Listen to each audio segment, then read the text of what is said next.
Ազգային ինքնություն, պաշտպանված, անվտանգ,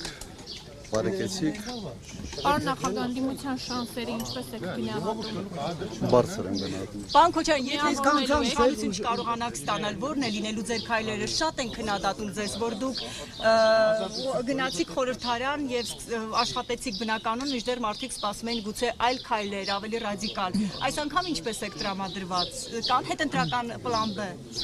Զարգացումներ լինելու են։ Իհարկե լինելու են։ Եթե մեր ծրագրին ծանոթ եք, ապա իսկապես ռադիկալ փոփոխությունները լինելու են։ Պարոն Քոչարյան, քաղաքական Անցած անգամ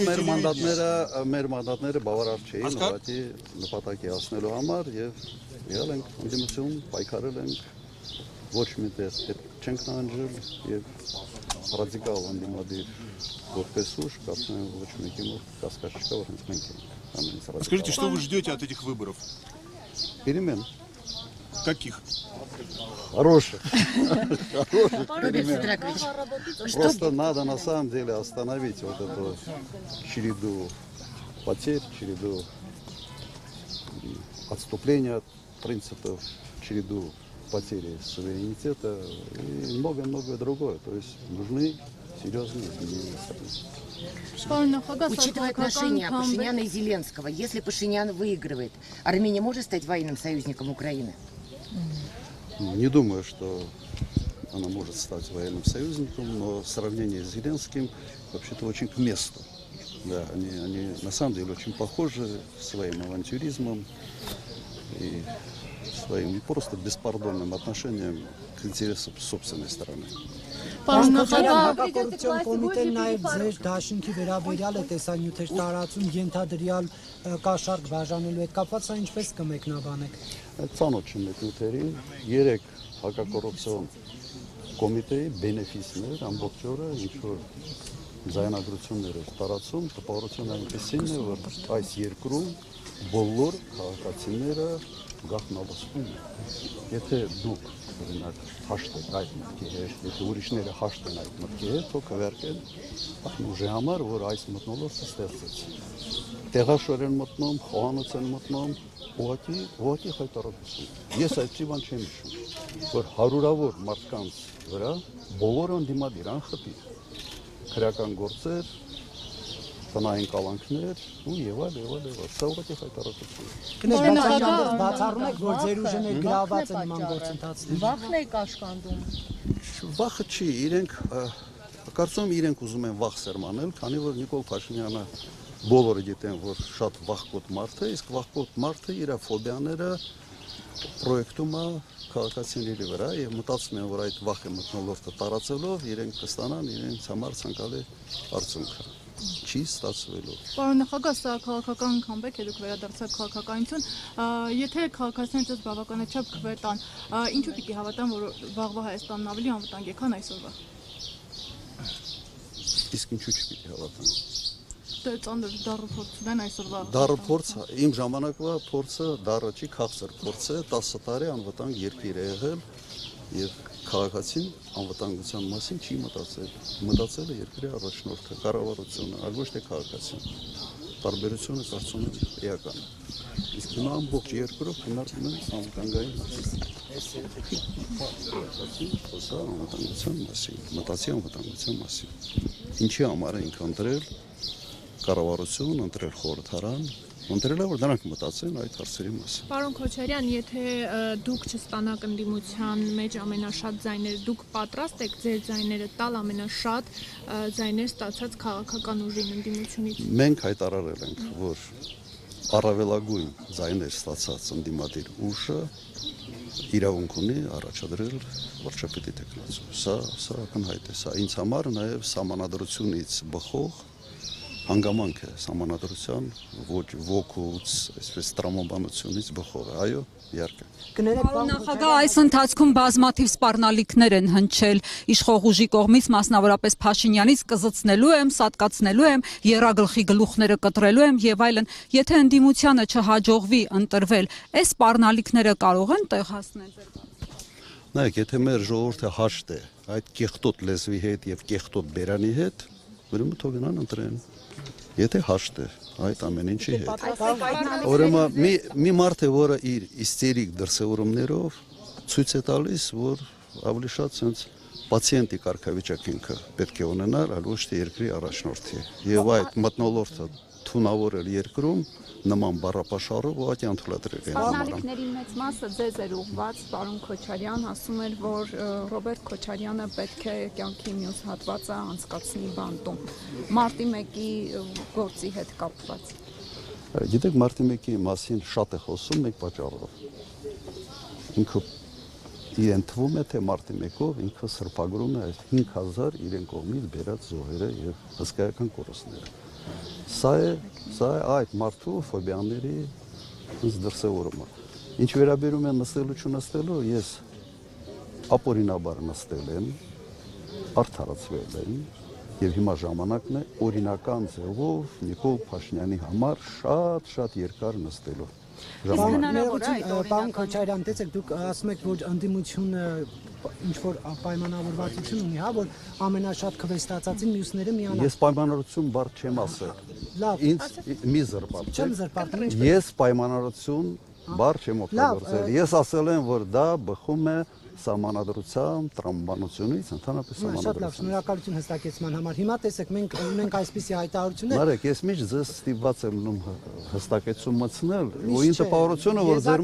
որ ձեր մոտ միշտ sense փորձ է լինում, այսպես ասենք։ Պարոն Քոչարյան, խնդրում եմ չչափազանցնել։ Ամեն դեպքում, տեսեք, պարոն Ծառուկյանն ասում է չեմ միանալու Ռոբերտ Քոչարյանին, Արման Թաթոյանն ասում է նախկինների վերադարձ չի լինելու։ Սամվել Կարապետյանն ասում են մենք ենք հաղթելու։ Հիմա պարոն Քոչարյան, եթե դուք լինեք ընդդիմադիր առաջատարը, բայց ոչ այնքան ուժ ունենաք, որ մեծամասնություն ունենաք, այս հայտնած դիրքորոշումների ֆոնին ըստ ձեզ ինչ իրավիճակ կստեղծվի։ Եթե դուք ուշադիր եք եղել ամբողջ քարոզարշավի ժամանակ, ես այդ հարցի բարձրաբանումը տվել եմ։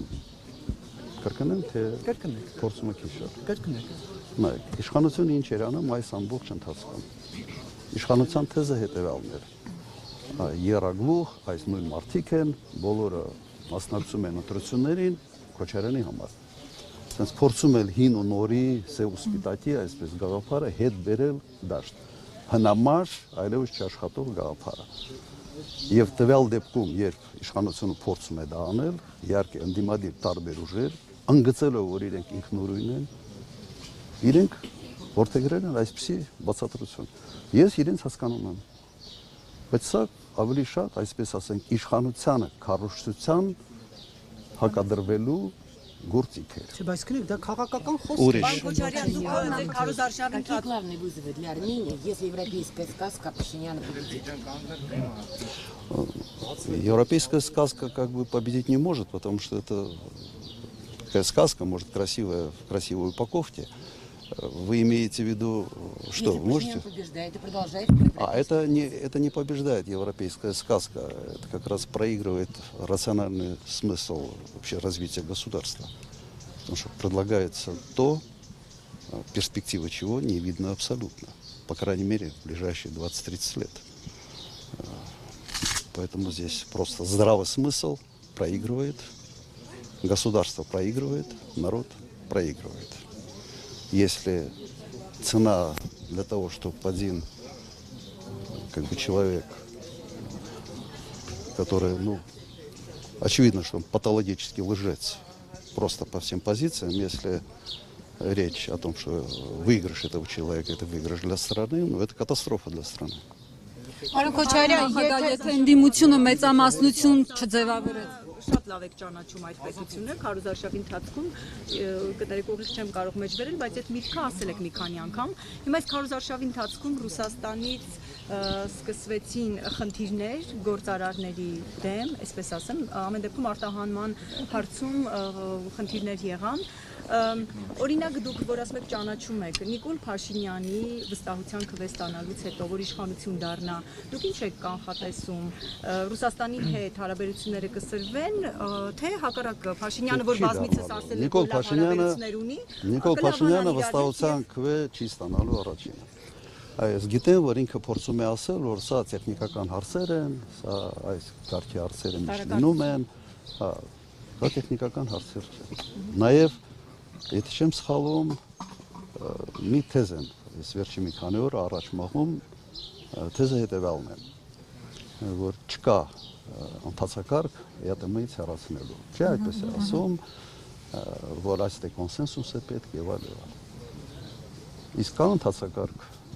հապկում սառեցնելու անդամակցություն։ Չկա ընթացակարգ։ Բայց ինքը համարեց, որ ինքը կարող է սառեցնել։ Արել է։ Հիմա պատկերացրեք հետևյալը։ Ռուսաստանի Դաշնությունը սառեցնում է բոլոր հարաբերությունները Հայաստանի հետ։ Տնտեսական կապերը սառեցնում է Հայաստանի հետ։ Բայց ինչ հիմքով, Իսկ հիմքերը պետք, Վաշինգտոնի հիմքերը պետք անել այն, ինչ անում է, որտեղ ուզում է։ Հիմքերը, այսպես ասենք, մեծ պետությունների հիմքերը միշտ ստեղծում են եւ հիմքերը իրենք շատ պակսացել են, որ պատրաստ չեն ֆինանսավորել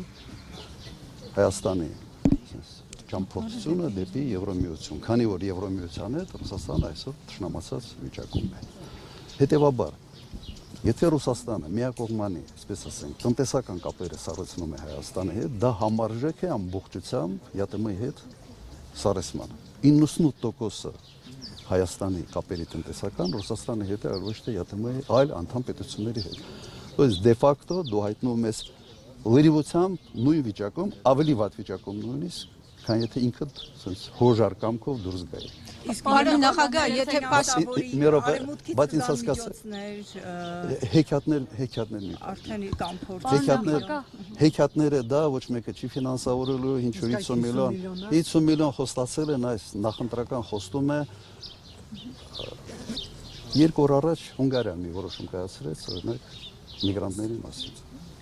Հայաստանի եւ Վրաստանի վերաբերյալ, կոնկրետ Հայաստանի վերաբերյալ լուրջ սահմանափակումներ մտցրեցին Եվրոմիության անդամ պետություն։ Եվ ամեն մի պետություն իր շուկան այնպես է պաշտպանելու, որ դժվար է պատկերացնել։ Հեքիաթներ են, հերթական անգամ մեր ժողովրդին խաբելու։ Պարոն Սերժ Սարգսյանի հետ Սերժ Սարգսյանի հետ ամենայնիվ հեշտ կթողնի իշխանությունը եւ կգնա, ինչպես ինքն է ասում, եթե ժողովուրդը որոշի, ես կհեռանամ, թե տարբեր սցենարների Եթե չգնա, շատ վատ ավարտելու է, շատ վատ։ Ինչ իմաստ։ Ամեն մեկը իր ֆանտազիա, ուրեմն բանտ նստացնել, պատերով տալ, դա սպառնալիք չի։ Հիմա վատ ավարտելը շատ վատ ավարտել ինչ է նկատել եք իշխանությունը գրակոծած արդեն ամեն մեկը թող իր ֆանտազիայի համաձայն եւ կողմնորոշումների մտածի թե ինչ է դա նշանակում։ Շնորհակալություն ձեզ։ Պարոն նախագահ Սերժ Սարգսյանի հետ ձեր հարաբերությունները ինչպիսին են ձեր հայտարարությունից հետո հաշվի առնելով այդ ինտրիգային հայտարարությունից հետո խոսել եք իր հետ, ինչ է Սերժ Սարգսյանի հետ։ Չեմ խոսացել։ Շատ վաղուց ձեր սխալն եք համարում։ Շատ վաղուց չեմ խոսացել, այդ կապը չկա։ Խաթարված են։ Այո։ Բայց դուք եք Դե լավ։ Հաջողություն։ Դուք եք այսինքն բան խոսում։ Շնորհակալություն։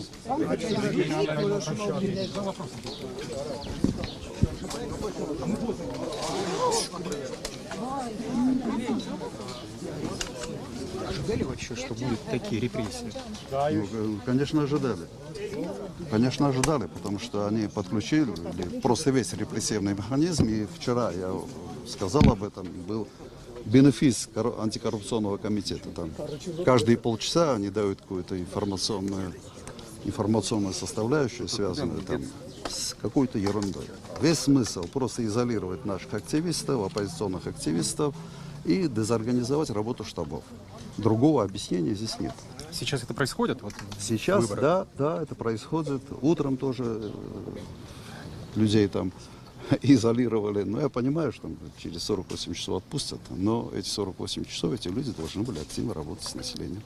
Вот, собственно, и все. Это конвульсии. Конвульсии просто психически неуравновешенные.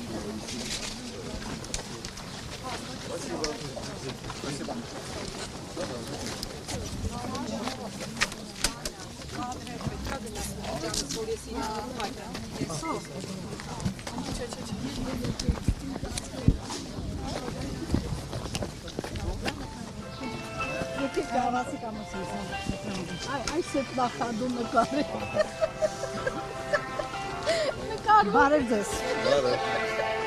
Հարիզինոր հարաշտեցի Ժան Մանուկ Երեմյանն ա ձեզ հավասի բարևներ ուղարկում։ Մի հատ նկարվենք էլի։ Նկարվենք, բայց արևի տակ ենք։ Հակառակը կանգնենք պրոջիվ։ Մնացյալը տիկին բելան։ Ո, քիչ ա նկարվել, հələ մեզ կառավարում ես, ոնց կա։ Ասի, նկարը ոնց կա։ Որտե կանեմ, ցույց տա։ Որտեղ դուք կառաջարկեք։ Չէ, դու ասի, որ նկարը լավ։ Գեներալը դուք եք, ներողություն։ Գնաց։ Չէ, ես կուզեի տիկին բելան եմ։ Բելա, Բելա։ Արիստե։ Վայ, չէ։ Այդ տենց ամուսնու թողած չգիտեմ ուր ես գնալ։ Դե հիմա առիթ կա անում եմ էլի։ Դերջ, դելա, մեզ ազատեք արևից։ Շնորհակալություն ձեզ։ Տեսություն շատ հաճելի էր։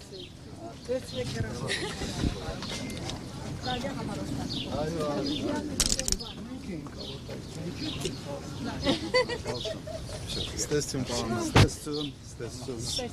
Ստեսություն պարոն։ Ստեսություն։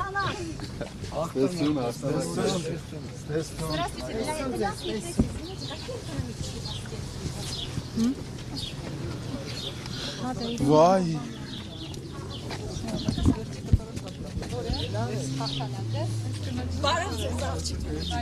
Բավարար է կզած ման գանք, Աստված օրհնի։